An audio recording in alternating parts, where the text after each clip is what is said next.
Hello good morning, welcome to my YouTube channel. അപ്പോൾ എൻ്റെ ഇന്നത്തെ വീഡിയോ എന്ന് പറയുന്നത് മോർണിംഗ് റൂട്ടീനാണ്. അപ്പോൾ രാവിലെ എഴുന്നേറ്റ് ഒരു 6 മണിയൊക്കെ ആയപ്പോൾ എഴുന്നേറ്റ് നോക്കിയപ്പോൾ നല്ല മഴയുണ്ടായിരുന്നു. അപ്പം സാധാരണ ഞാൻ 5 മണി, 5:30, 6 മണി അങ്ങനെ 3-4 അലാറം വെക്കും. ഇന്നിപ്പോൾ ഇച്ചിരി ലേറ്റായിപ്പോയി, കാരണം വെളുപ്പിനെ മുതലേ നല്ല മഴയായ കാരണം ഒന്ന് ഉറങ്ങിപ്പോയി. അങ്ങനെ പിന്നെ ഇപ്പോൾ എഴുന്നേറ്റു, ചോറും കൂട്ടാനും ഒക്കെ വെച്ചു. അപ്പോൾ ഇന്ന് കഴിക്കാനായിട്ട് സോയ വറുത്തിട്ടുണ്ടായിരുന്നേ. അപ്പം പിന്നെ പരിപ്പ് കറിയായിരുന്നു ഇന്ന്. സാമ്പാറും മോര് കറിയൊക്കെ വെച്ചു. ഇപ്പോൾ മോള് പരിപ്പ് കറി മതിയെന്ന് പറഞ്ഞു. അപ്പോൾ അത് കൂട്ടിക്കൊണ്ട് സ്കൂളിൽ പോകാമെന്ന് പറഞ്ഞ കാരണം അപ്പോൾ ചോറും കൂട്ടാനും കറികളൊക്കെ വേഗമായി. എന്നിട്ട് ഞാൻ പോയി പല്ലൊക്കെ തേച്ചു. പല്ല് തേച്ച് വന്നപ്പോഴത്തേന് മോൾ എഴുന്നേറ്റ് വന്നു. അപ്പോൾ കുറച്ച് നേരം കൂടെ സോഫയിൽ വന്ന് നല്ല ഉറക്കമൊക്കെ ആയിരുന്നു. ആ സമയത്ത് ഞാൻ പോയി പല്ലൊക്കെ തേച്ചു. പിന്നെ ഇന്ന് വലിയ ആൾക്ക് ചെറിയൊരു ചുമയും ജലദോഷമൊക്കെ, തണുപ്പായ കാരണം പിള്ളേർക്ക് പെട്ടെന്ന് ജലദോഷമൊക്കെ വരുന്നു. അത് കാരണം സ്കൂളിൽ വിട്ടില്ല. അപ്പോൾ ഇന്ന് പോകണ്ടെന്ന് പറഞ്ഞു. പിന്നെ ഹോസ്പിറ്റലിൽ പോകണം. അപ്പോൾ മോളെ സ്കൂളിൽ വിട്ടിട്ട് വേണം എനിക്ക് ഹോസ്പിറ്റലിൽ പോയി മരുന്ന് മേടിക്കാനൊക്കെ. അപ്പം മോള് കുളിച്ചിട്ട് വന്ന് റെഡിയൊക്കെ ആയി. പിന്നെ അവൾക്ക് കഴിക്കാൻ കൊടുത്തു. അപ്പം എന്നും തന്നെ വാരിയാണ് കഴിക്കുന്നത്. ഇന്നിപ്പം മോള് തന്നെയല്ലേ പോകുന്നത്. അപ്പം അമ്മ വാരിത്താന്ന് പറഞ്ഞ കാരണം ഞാൻ പിന്നെ വാരിക്കൊടുക്കാനൊക്കെ നിന്നു.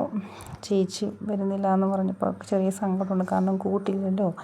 നേരത്തെയൊക്കെ ആകുമ്പം പോകാനൊക്കെ മടിയായിരുന്നു. അപ്പം ഒരാൾക്ക് കൂട്ടുണ്ടെങ്കിൽ മാത്രമേ വരത്തുള്ളായിരുന്നു. ഇപ്പോൾ പിന്നെ അങ്ങനെയില്ല. ഇപ്പോൾ പോയി ശീലമായ കാരണം മടിയൊക്കെ അങ്ങ് മാറി. ഇപ്പോൾ തന്നെയാണെങ്കിലും സ്കൂളിൽ പോവും.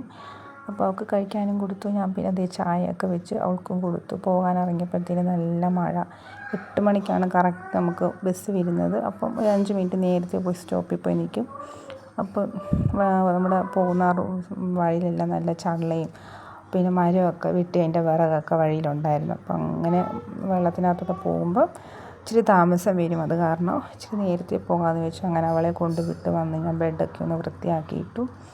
എനിക്ക് എണ്ണീറ്റ് എന്തെങ്കിലുമൊക്കെ ചെയ്യുന്നതിന് മുമ്പായിട്ട് എൻ്റെ കിടക്കുന്ന ബെഡെല്ലാം ഒന്ന് വൃത്തിയാക്കി നേരെ ഇടണം. പിന്നെ കുളി കഴിഞ്ഞ് വന്ന് മോളെ റെഡിയാക്കി. അപ്പോൾ ഞങ്ങളങ്ങനെ ഓട്ടോ വിളിച്ചിട്ടുണ്ടായിരുന്നു ഹോസ്പിറ്റലിൽ പോകാനായിട്ട്. ബുക്ക് ചെയ്തിട്ടില്ല, മറന്നുപോയി സത്യത്തിൽ ബുക്ക് ചെയ്യാൻ. അപ്പോൾ ഞങ്ങൾ ഇവിടുന്ന് റെഡിയായി ഫുഡൊക്കെ കഴിച്ച് 10:30 ആയപ്പോഴത്തേന് ഇറങ്ങി. ഓട്ടോ വന്നു. തോട്ടിൽ ഫുള്ളും വെള്ളമായിരുന്നു, കണ്ടില്ലേ. വെളുപ്പിനത്തെ മഴ കാരണം നല്ല വെള്ളമായിരുന്നു.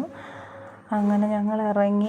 തണുപ്പുണ്ടായിരുന്നു, മോൾക്ക് നല്ല ചുമയുണ്ട്. ഇപ്പോൾ വെച്ചുകൊണ്ടിരുന്നാൽ നാളത്തേന് ചുമ കൂടുമല്ലോ എന്ന് ഓർത്ത് ഞങ്ങൾ വേഗം പിന്നെ കൊണ്ട് കാണിച്ചു. ഹോസ്പിറ്റലിൽ ചെന്ന് വലിയ തിരക്കില്ലായിരുന്നു.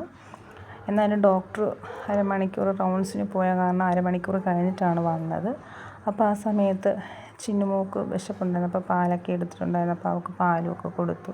കുറച്ച് നേരം കളിപ്പാട്ടമൊക്കെ അവിടെ ഊഞ്ഞാലും കുതിരയൊക്കെ ഉണ്ടായിരുന്നു, അതിനകത്തൊക്കെ കയറി ഒന്ന് സമാധാനമാക്കി. അങ്ങനെ ഡോക്ടറെ കണ്ട് ഞങ്ങൾ ഇറങ്ങി. പിന്നെ ക്യാൻറ്റീനിൽ നിന്ന് ചായയും കാപ്പിയൊക്കെ കുടിച്ച് അങ്ങനെ വീട്ടിൽ ഒരു 2 മണിയായപ്പോഴത്തേനും വന്ന്. ചിന്നുമോൾക്ക് നല്ല ഉറക്കം വരുന്നുണ്ട്. അപ്പോൾ വേഗം ഡ്രസ്സ് മാറി ഞങ്ങളിതാ കുഞ്ഞിനെ ഉറക്കി വെച്ച് വേഗം ഫുഡ് കഴിച്ചു. അപ്പം ഇതൊക്കെയാണ് നമ്മളുടെ വിശേഷങ്ങളൊക്കെ.